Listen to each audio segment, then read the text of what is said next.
Alright, so the Vancouver Canucks take defeat to the St. Louis Blues 2-1 in a pretty frustrating game. And the reason why I say that is because the Canucks realistically could have won this game. They didn't even play all too well, but let's be honest here. The 2 points were there for the taking, and the St. Louis Blues, no disrespect to them, are not that good of a team. I didn't feel threatened by them that much, but the Canucks played down to them. We literally beat them 5-0 a month or two ago, and this time we just could not generate any chances.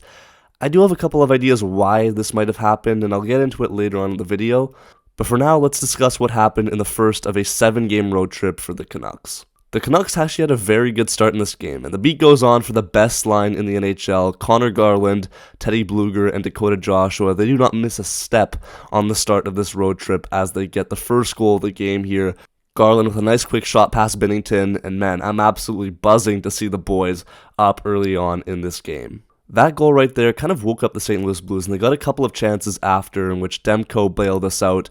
And I really like this play here from Ian Cole. The Blues had a power play, and Pavel Buchnevich had a chance in front of the net where Demko was a little bit out of position, but then Ian Cole gets his stick on Buchnevich to direct the shot wide, and the Canucks dodge a bullet there in the first period to keep it 1-0 after 1.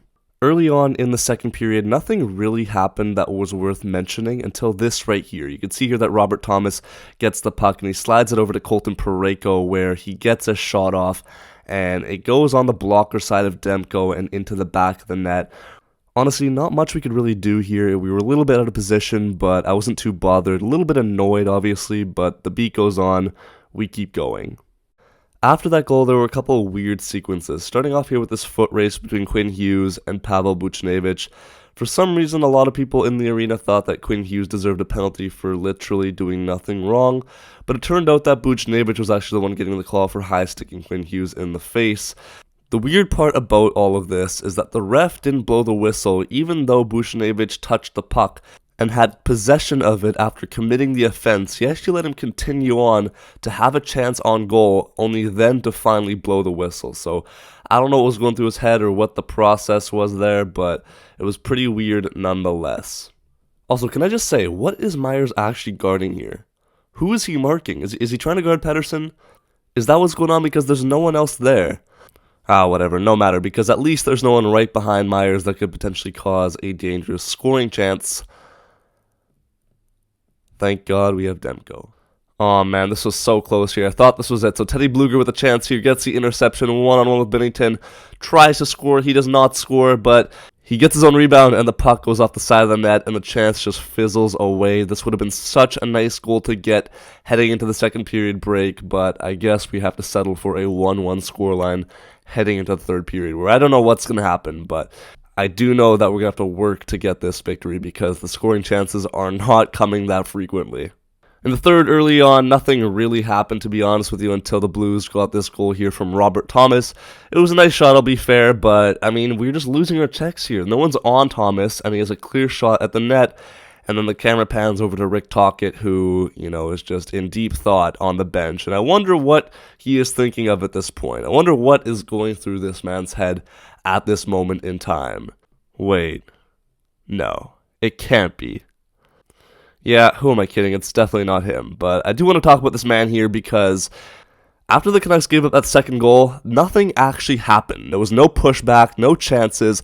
I'm not even going to waste your time with the rest of the highlights because there was nothing to show. We got a couple block shots, but no high danger scoring chances. And I was just thinking to myself, I wonder who could help us with this. It's not like we have a 40 goal scorer sitting in the rafters, but we do. We do. And I'm sorry, man. I love Lafferty. He's been great this season. You can't have him on the first line over Kuzmenko. That's ridiculous. And I'm going to be honest here. What has Mikheyev done that has been so much better than Kuzmenko to keep him in the lineup so much more often than him? I don't get it.